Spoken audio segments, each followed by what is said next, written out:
Selamat mendengarkan podcast ini. Ketika seseorang menyerahkan diri kepada Tuhan, sebenarnya itu merupakan ikatan perjanjian dengan Allah.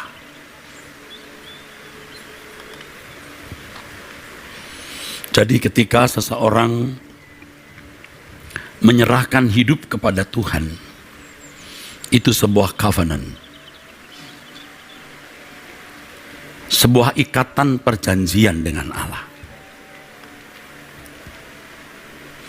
Tetapi banyak orang yang belum mengerti apa artinya menyerahkan diri secara benar kepada Allah. Biasanya orang menyerahkan diri kepada Allah karena sedang dalam satu keadaan yang sulit, satu keadaan yang terancam, atau membutuhkan sesuatu yang ia tidak sanggup penuhi. Ia harus minta pertolongan tangan yang kuat, dalam hal ini tangan Tuhan, saudaraku. Penyerahan seperti ini sebenarnya sebuah sikap manipulatif, sikap untuk memanfaatkan Tuhan atau untuk mengeksploitasi Allah, sikap yang tidak patut. Tetapi inilah yang dilakukan oleh orang-orang Kristen yang belum dewasa, sama seperti anak-anak kecil yang menyerahkan sesuatu kepada orang tuanya hanya karena supaya orang tuanya campur tangan atau terlibat di dalam persoalan anak itu. Kita tidak boleh begitu, saudaraku. Kita tidak boleh begitu. Kalau kita menyerahkan diri kepada Allah, itu sebuah covenant, sebuah ikatan perjanjian. Jadi hati-hati dengan pernyataan aku menyerahkan hidupku kepadamu. Sebab itu berarti yang pertama, penyerahan kita kepada Tuhan sebagai satu komitmen dimiliki oleh Allah. Dimiliki oleh Allah. Ketika kita menyerahkan diri, sebuah komitmen untuk dimiliki oleh Allah. Dan harus dipahami bahwa pemilikan itu pemilikan 100% bagi Allah.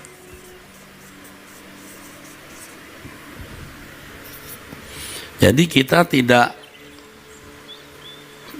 boleh, memang tidak bisa, artinya tidak memenuhi standar kalau hanya menyerahkan sebagian, apalagi kalau hanya menyerahkan persoalan-persoalan hidup saja untuk supaya Tuhan campur tangan dalam masalah hidup kita.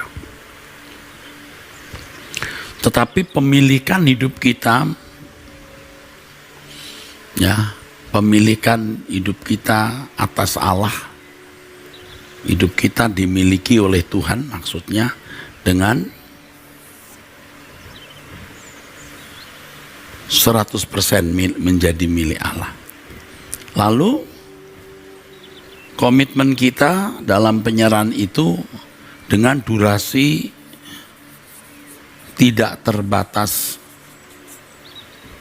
Tidak terbatas. Artinya kekal.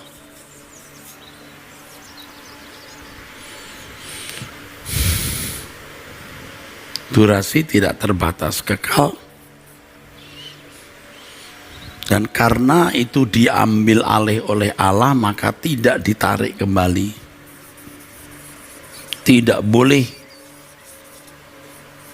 ditarik kembali atau diambil alih, diambil kembali. tidak boleh tarik kembali. Lalu kelima, dijadikan alat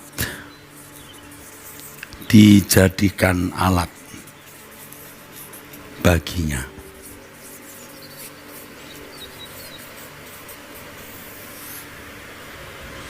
Ini sebenarnya kalimat ini terkait dengan tidak lagi berhak atas diri kita sendiri, ya.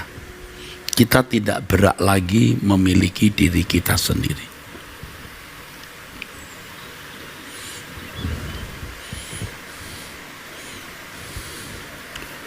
Saudara akan sangat beruntung kalau saudara memiliki penyerahan diri kepada Tuhan secara benar sebagai satu covenant, ya, pemilikan. Tetapi ini memang tidak mudah dilakukan. Tetapi kalau saudara bisa melakukannya, saudara itu beruntung. Saya beruntung. Saudara beruntung. Kita sangat beruntung. Dimiliki Allah itu aman sekali, saudara. Apapun yang terjadi itu bukan kecelakaan. Apapun yang terjadi, apapun yang kita alami, itu bukan kecelakaan dan tidak akan membawa bencana. Kalaupun itu merupakan kesulitan sesaat, bisa. Kepedihan hati sesaat, bisa. Tetapi pasti memiliki atau mengandung berkat kekal.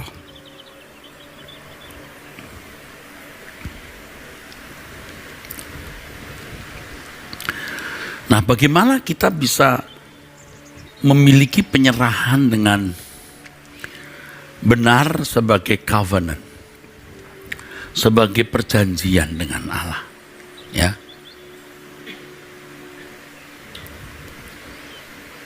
Kalau di dalam kehidupan bangsa Israel untuk menjadi tanda bahwa seseorang itu umat pilihan, itu disunat, saudaraku, sunat, disunat. Paulus berbicara mengenai sunat juga di dalam perjanjian baru,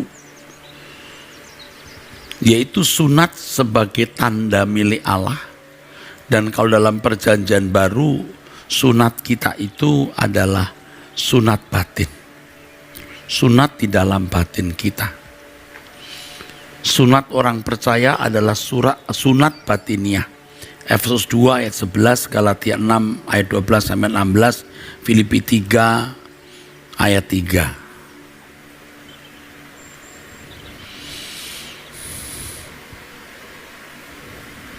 Sunat batin, saudaraku. Nah, ini yang agak sulit dijelaskan, tapi saya akan mencoba menjelaskan, saudara. Kalau bagi bangsa Israel, ya dari kecil sudah disunat. Di luar kesadaran bangsa itu, maksud saya di luar kesadaran individu. Di luar kesadaran individu, ya. Terlahir lalu sudah menjadi orang Yahudi, terlahir langsung jadi orang Israel, dan tanda sunat diberikan untuk anak-anak Israel sejak bayi, di luar sepengetahuan mereka atau di luar kesadaran karena masih kanak-kanak.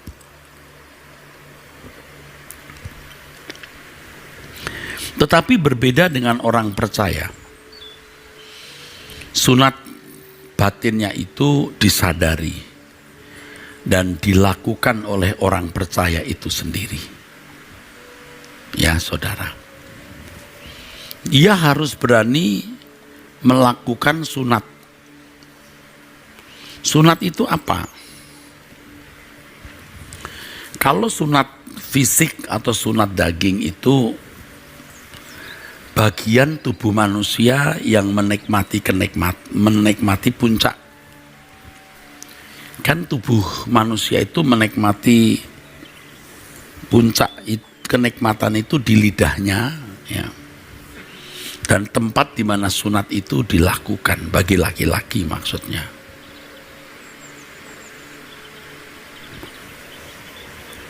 Tetapi bagian yang menjadi tempat di mana kenikmatan itu bisa dinikmati, disitulah yang dilukai. Unik ya saudara, ya. Bagian di mana tubuh manusia menikmati, disitulah yang dilukai.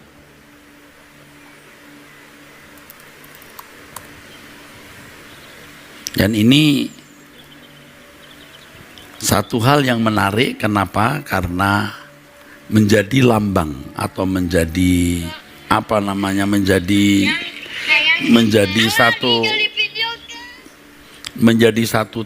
menjadi satu gambaran yang luar biasa.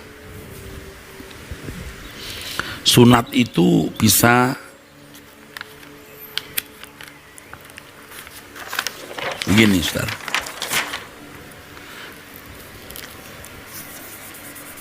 Sunat harfiah,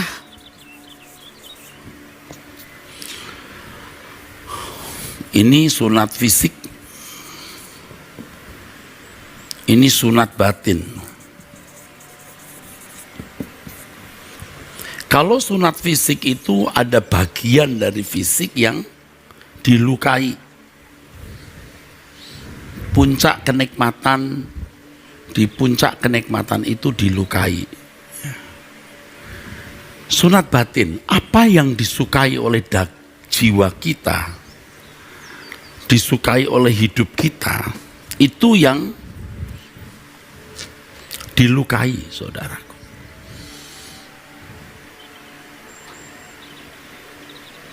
Jadi kalau orang melakukan covenant dengan Allah,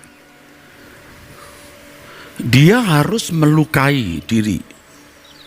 Dan sebenarnya ini terkait dengan yang namanya penyangkalan diri, saudara. Kalau Tuhan mengatakan jika kamu tidak menyangkal diri, kamu tidak layak menjadi, engkau tidak layak menjadi muridku, engkau tidak layak bagiku, engkau tidak bisa ikut aku. Artinya seseorang harus menanggalkan semua puncak kenikmatannya. Puncak kenikmatan, dan puncak kenikmatan masing-masing orang itu memang beda, saudara, memang beda. Tetapi setiap individu pasti bisa mengenali apa yang menjadi puncak kebahagiaan atau puncak kesenangannya.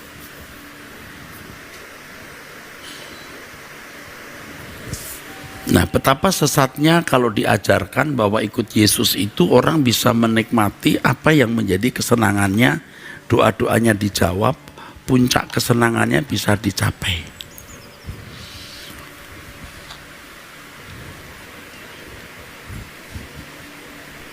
Ya, betapa salahnya itu. Tetapi kalau hari ini diajarkan kebenaran ini, tidak laku, saudara, tidak laku. Karena manusia hari ini manusia yang menghargai hak-haknya, menghargai hak-hak orang lain juga, tapi tidak mau menghargai haknya Tuhan. Padahal 1 Korintus pasal 6 ayat 19 dan 20 mengatakan bahwa kita yang telah ditebus itu bukan lagi miliknya sendiri. Orang yang telah dibayar dengan harga lunas dibayar itu milik Tuhan. Nah, di dunia di mana hak dihargai, hak dirinya sendiri, hak orang lain dihargai, lupa menghargai haknya Tuhan. Ya terserah.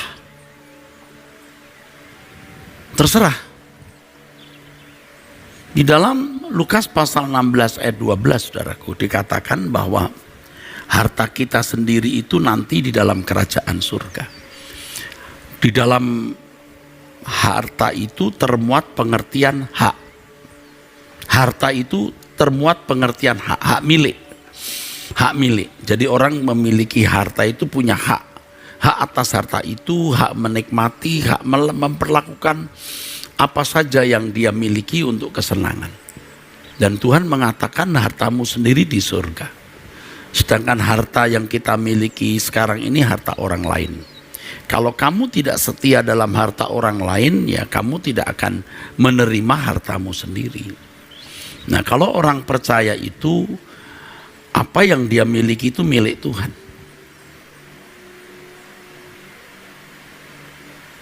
Milik Tuhan.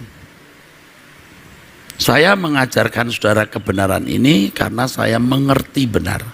Tetapi saya yang mengerti benar saja tidak mudah loh melakukannya. Karena kita sudah biasa memuaskan diri kita dengan keinginan-keinginan dan kesenangan-kesenangan kita sendiri. Dengan kesenangan-kesenangan kita sendiri, saudaraku. Dan sekarang kita mau menundukkan diri di bawah otoritas Allah atau yang namanya tadi menyangkal diri, bukan sesuatu yang mudah itu. Bukan sesuatu yang mudah. Di dalam fisik ini puncak kenikmatannya dilukai. Sekarang di sini kita. Mungkin fisik kita tidak terlukai, tapi batin kita terlukai, saudara. Dan setiap orang pasti menemukan di mana puncak kenikmatan atau apa yang menjadi kesukaannya. Kalau Abraham pasti puncak kesukaannya atau kenikmatannya itu Ishak. Dan Tuhan mengendaki Ishak yang disembelih.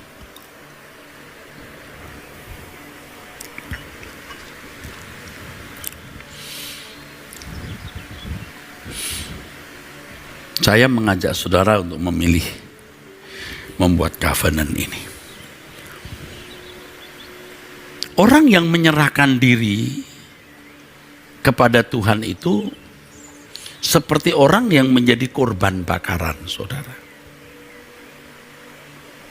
Korban bakaran itu biasanya menggunakan binatang yang dipotong-potong, dibakar dan habis seluruhnya. Itu korban bakaran, saudara.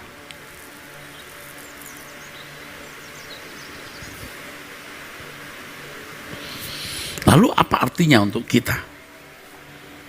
Hidup kita ini menjadi korban bakaran waktu kita mematikan keinginan daging, kita mematikan semua keinginan-keinginan kita itu, saudaraku, itu sakit. Tetapi itu bisa menjadi bau harum dan Tuhan yang menyelidiki setiap hati tahu siapa orang-orang yang telah menjadi korban bakaran bagi Allah. Dari perjalanan hidup yang saya jalani, saya beruntung sekali bisa mengerti kebenaran yang akhirnya sampai pada wilayah kebenaran ini, ya, kebenaran yang sedang saya kemukakan ini, saudara-saudara. Dan saya serius berulang-ulang mengatakan kepada Bapa di surga,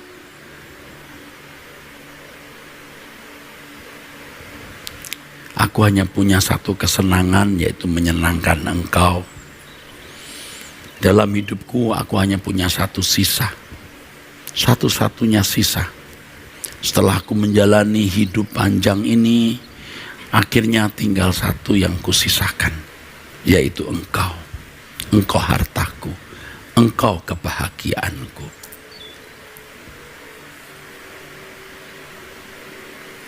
Kalau suatu saat Sinode GSKI ada seorang pemimpin yang baik, sukacita saya berikan.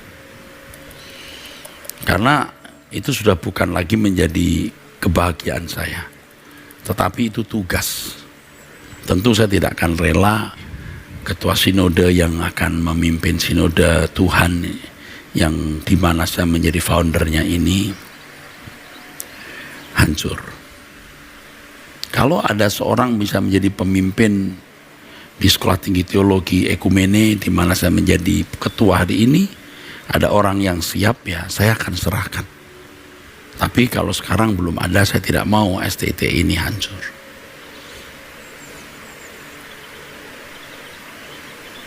Jadi kalimat tidak ada yang kupertahankan, itu kalimat yang bagus sekali. Kalimat yang bagus. Ya. Seandainya saya muda dan sudah mengerti kebenaran ini, wow, luar biasa. Sayangnya saya terlambat mengerti kebenaran ini. Serius saya terlambat, saudaraku. Tetapi tidak kehilangan kesempatan sama sekali. Jadi mengejar ketinggalan.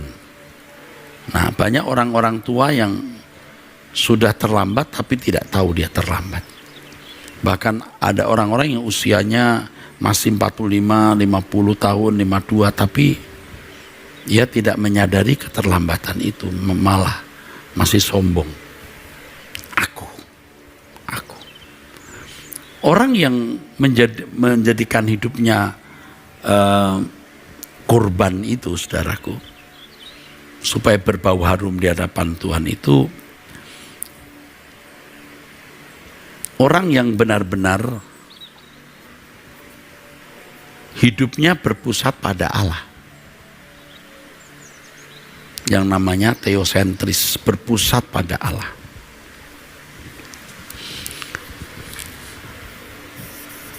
Antropocentris atau teosentris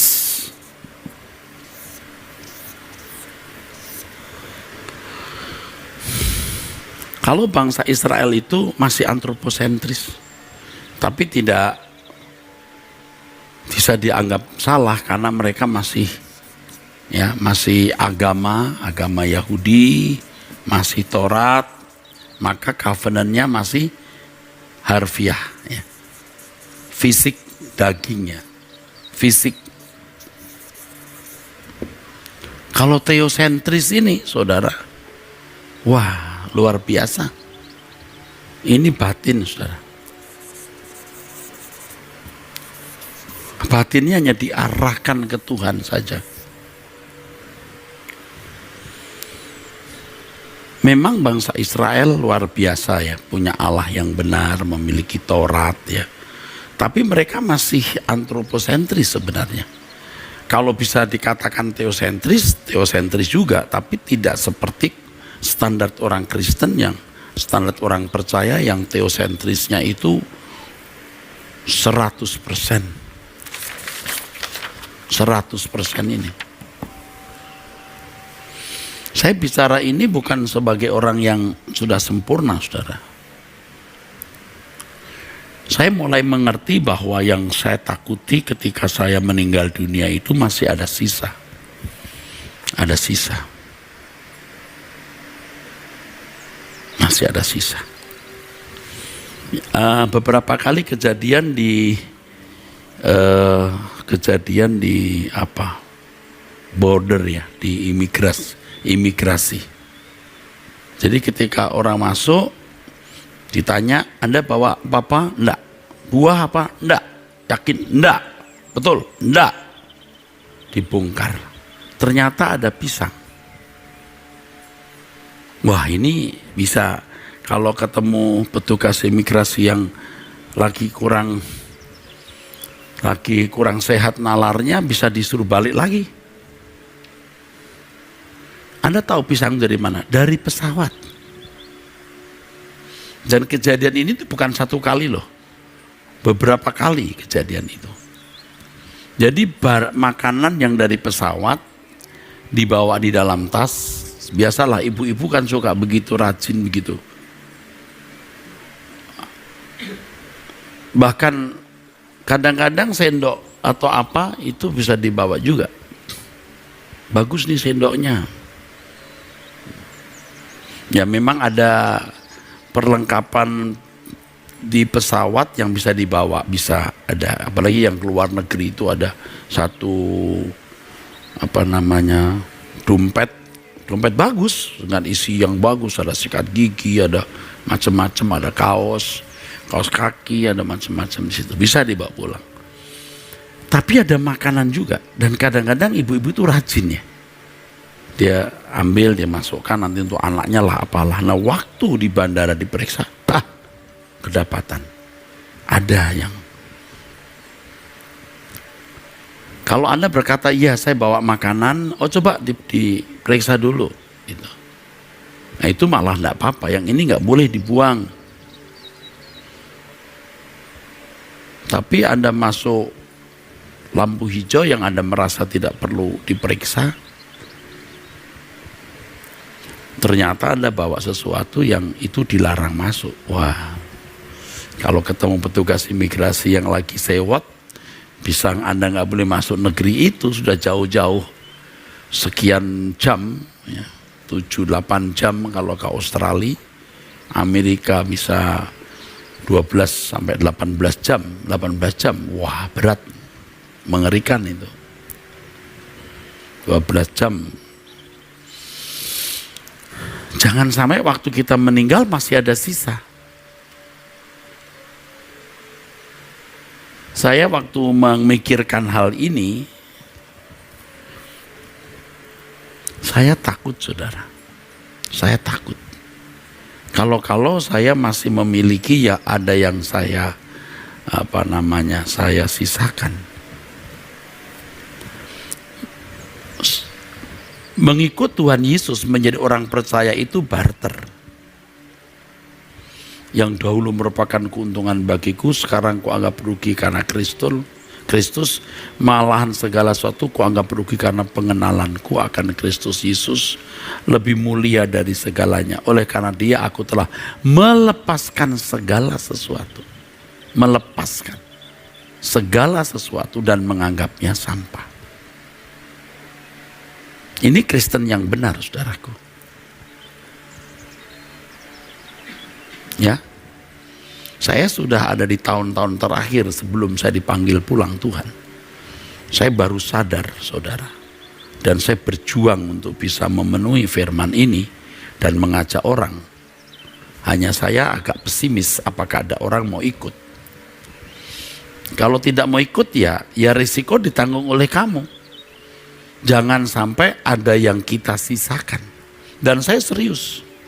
Aduh, saya mau beli barang saja, saya mesti tanya Tuhan, Tuhan, Engkau berkenan enggak dengan barang yang kubeli ini? Takut saya. Makanya saya berdoa juga untuk anak-anak saya, untuk menantu cucu. Aduh Tuhan, biarlah mereka melayani Engkau Tuhan. Tidak ketemu di bumi lama, ketemu di surga, di kekekalan. Iya, ini memang sukar sekali saudaraku, memang sukar sekali. Tetapi kalau kita bisa melakukan ini, aman nih, aman sekali. Aman.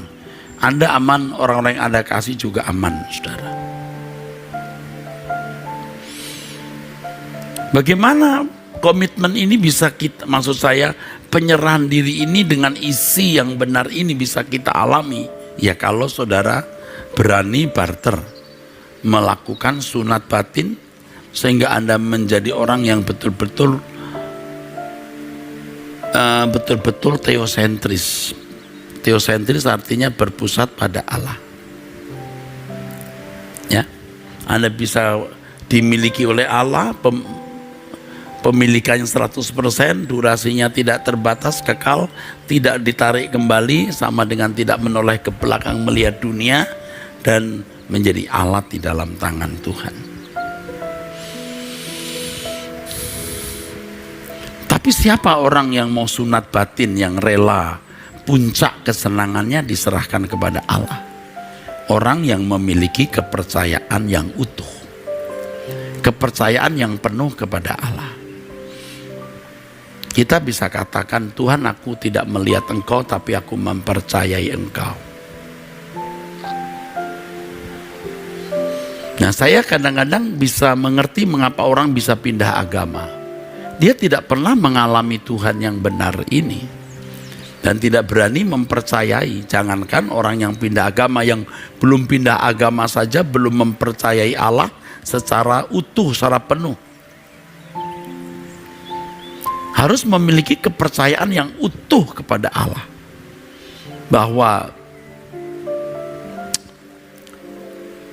tanpa apa-apa, tanpa siapa-siapa aku bisa lengkap, bisa bahagia. Yaitu kalau aku memiliki Tuhan. Maka tadi saya katakan, setelah mengalami perjalanan hidup, melewati perjalanan hidup yang panjang, baru kita mengerti, oh ini yang kusisakan. Ini yang kusisakan. Bayangkan ya saudara, Abraham itu tidak punya apa-apa, anaknya pun juga dia rela bunuh, asal dia masih memiliki Tuhan. Hanya dia yang disisakan.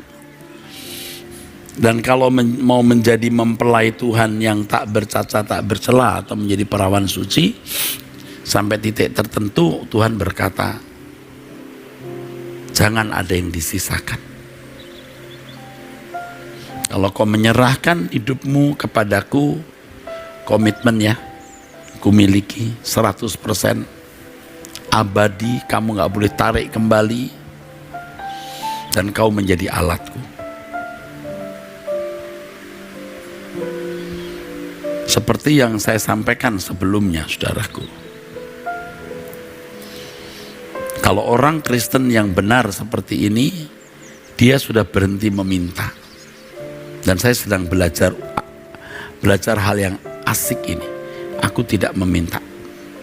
Bahkan aku belajar tidak minta pembelaan dari Tuhan. Bahkan belajar untuk disakiti oleh Allah, disakiti oleh Bapa di surga, demi kemuliaan namanya. Seperti Yesus dilukai, bahkan Bapak pun meninggalkan dirinya. Bapak membiarkan dirinya menderita, tapi demi kesenangan hati Bapak. Bapak dipuaskan oleh pengorbanan Tuhan Yesus. Sebab pengorbanannya membuat keadilannya dipuaskan. Sebab dosa harus mendapatkan hukuman. Dan manusia yang tidak mampu memikul dosanya, Yesus yang pikul. Sehingga manusia bisa diampuni, diterima, Bapak dipuaskan, keadilannya dipuaskan. Nah, tingkat seperti ini luar biasa, saudara. Menjadi alat di dalam tangan Bapak. Tidak lagi menuntut apa-apa. Tidak lagi menuntut apa-apa.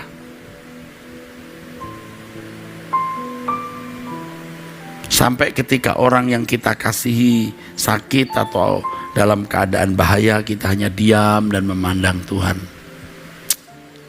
Aku tidak mau mengganggu kebijaksanaan-Mu, Tuhan. Apapun yang Kau lakukan itu pasti baik.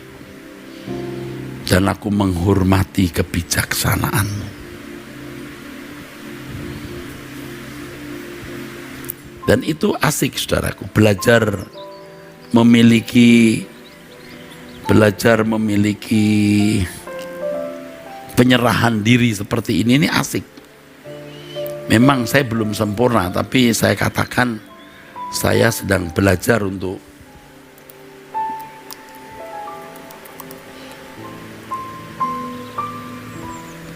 tunduk kepada kedaulatan Allah.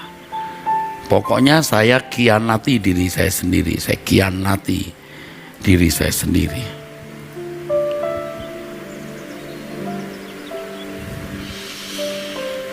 Dan itu asik, saudaraku. Kita berhadapan dengan Allah yang maha besar, maha mulia, maha agung, yang berkenan menjadikan kita anak. Dia menjadi Bapak kita. Luar biasa. Dan Allah layak, patut mendapatkan perlakuan seperti ini. Bahwa semua hanya untuk kesenangan-Mu. semuanya untuk kepuasan hatimu.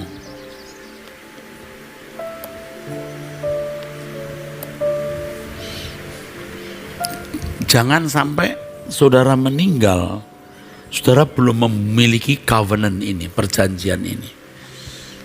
Kalau orang Yahudi pakai sunat,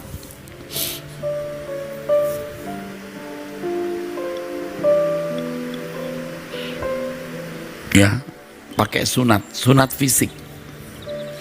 Tetapi kalau orang percaya sunat batin. Dan Tuhan periksa, sudah sunat betul, sudah sunat belum? Ya, saya kira banyak jemaat belum sunat, masih merasa punya hak, masih merasa punya hak menikmati sesuatu. Dan saya kira tidak sedikit pendeta juga masih belum sunat batin.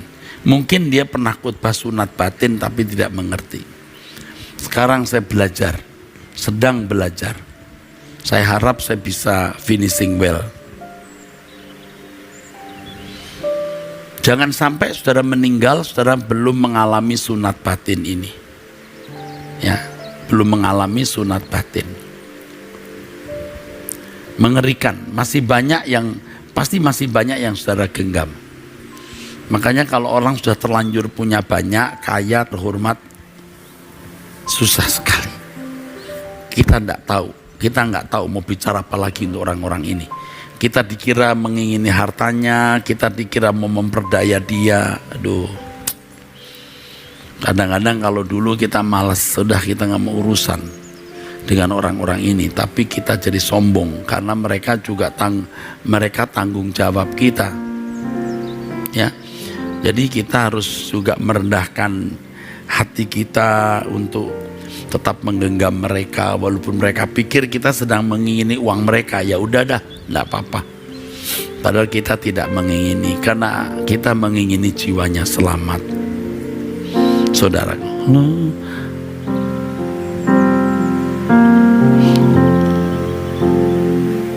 Saya percaya apa yang saya kemukakan ini akan merubah hidup saudara kalau saudara betul-betul melakukan.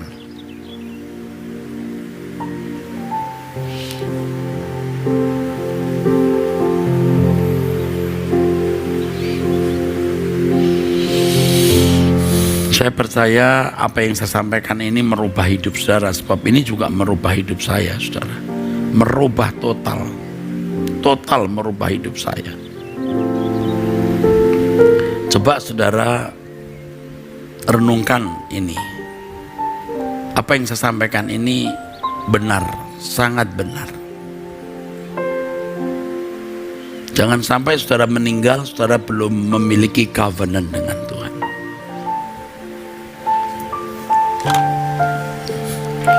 Saya tidak mengada-ada ini, saudara. Anda tanya Tuhan, ini pembicara ini betul-betul juru bicara Tuhan atau bukan? Yuk tanya Tuhan.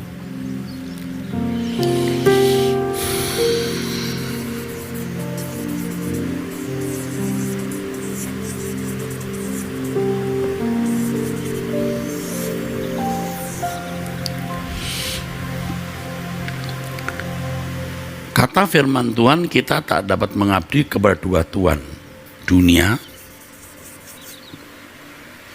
Di sini ada kata setannya mestinya, lalu Tuhan. Anda itu kalau mengikat perjanjian dengan dunia, Anda pasti menikmati kesenangan dunia.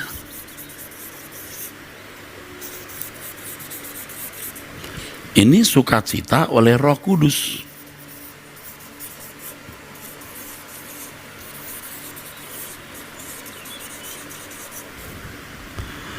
Pasti orang merasa betah di bumi, masih mau menikmati apa yang ada di bumi dan merasa bumi satu-satunya kesempatan, di bumi adalah satu-satunya kesempatan untuk menikmati hidup. Rindu LB3.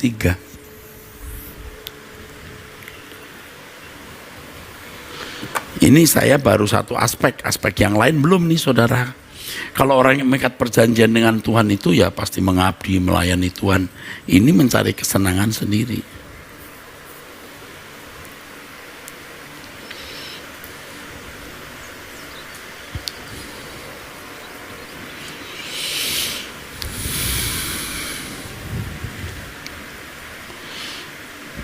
Jangan saudara mengikuti khotbah ini, lalu saudara hanya setuju-setuju saja.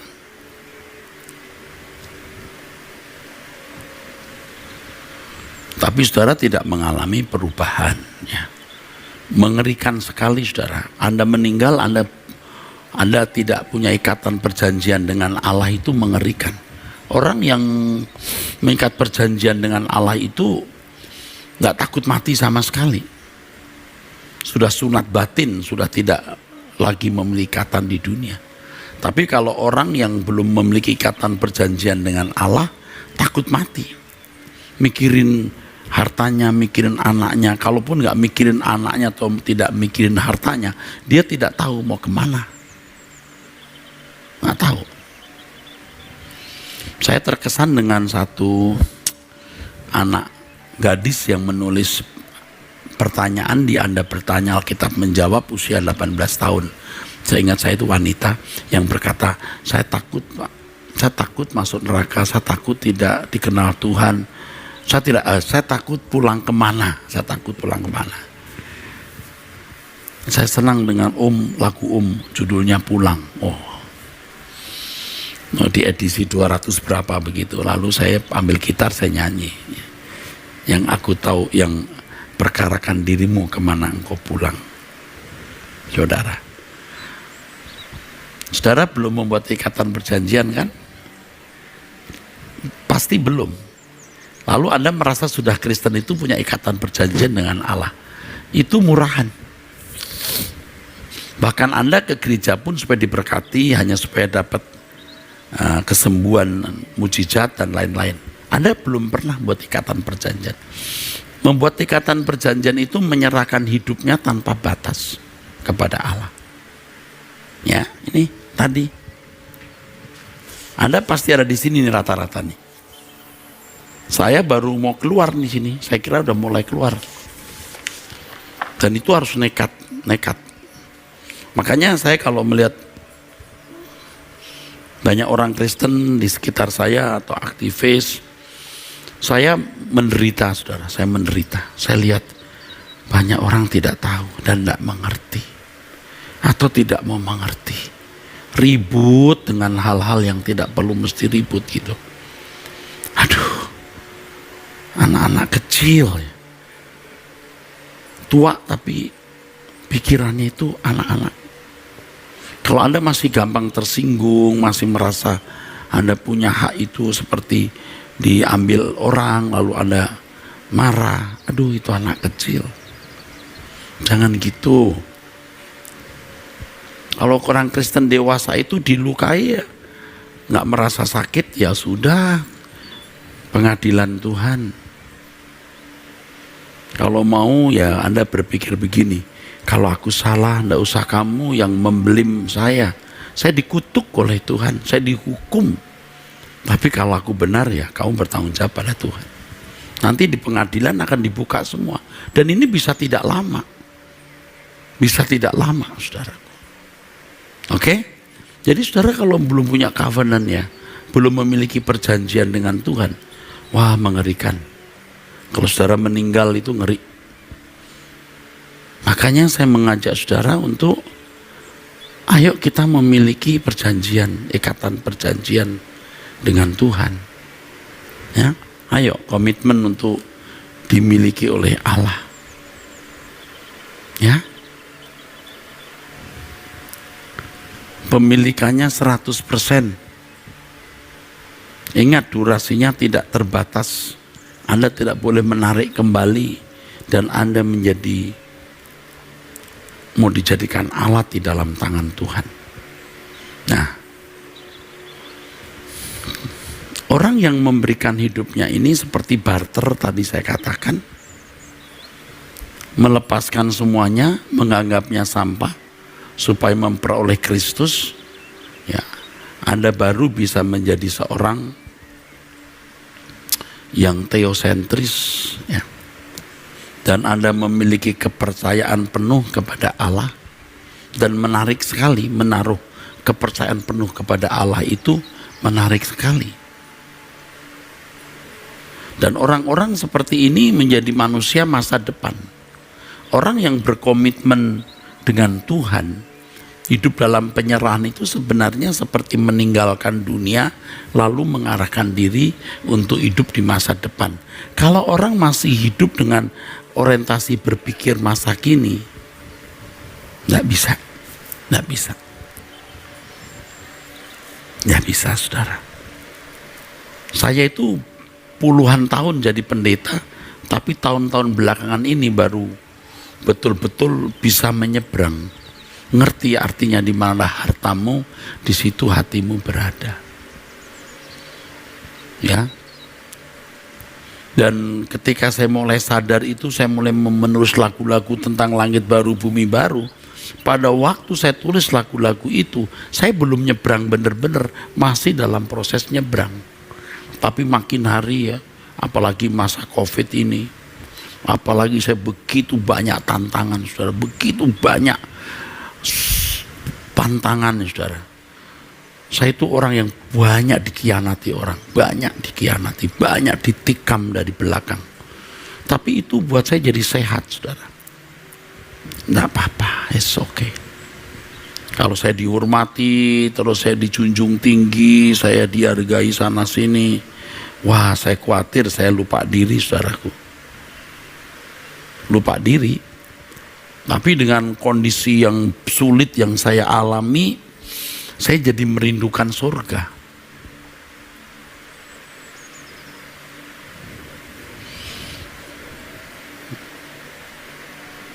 Tiada yang ku nanti lagi apapun di bumi ini. Nah, mulai bisa. Nah, saya mulai mengerti apa artinya penyerahan diri yang dewasa itu. Dan ini saya khotbahkan sudah kesekian kali, saudara. Ya. Ini sudah pertemuan keempat, saudara. Soal penyerahan diri, ini pertemuan yang keempat. Penyerahan diri yang dewasa ini pertemuan yang keempat. Dan orang yang memiliki penyerahan diri secara total itu baru berjalan harmoni dengan Allah. Anda bisa ngerti nggak kalau jadi atasan atau pimpinan lalu bawaan Anda seperti nginjak kepala gitu, nggak ada hormatnya gitu, Anda nggak nyaman. Kalau kita mau berjalan harmoni dengan Allah, kita jalan sebagai hamba yang melihat wajah Tuhan, apa yang Dia ingini. Kita tidak memikirkan diri kita sendiri, kita memikirkan Tuhan, memikirkan perasaannya. Kita menyerahkan diri kepada Tuhan itu mau apa? Ya supaya sakitku disembuhkan. Nah itu kan manipulatif seperti yang tadi saya katakan. Aku menyerahkan diri kepada Tuhan supaya masalahmu yang berat bisa diangkat oleh Tuhan, begitu. Anda nggak bisa jalan harmoni dengan Allah.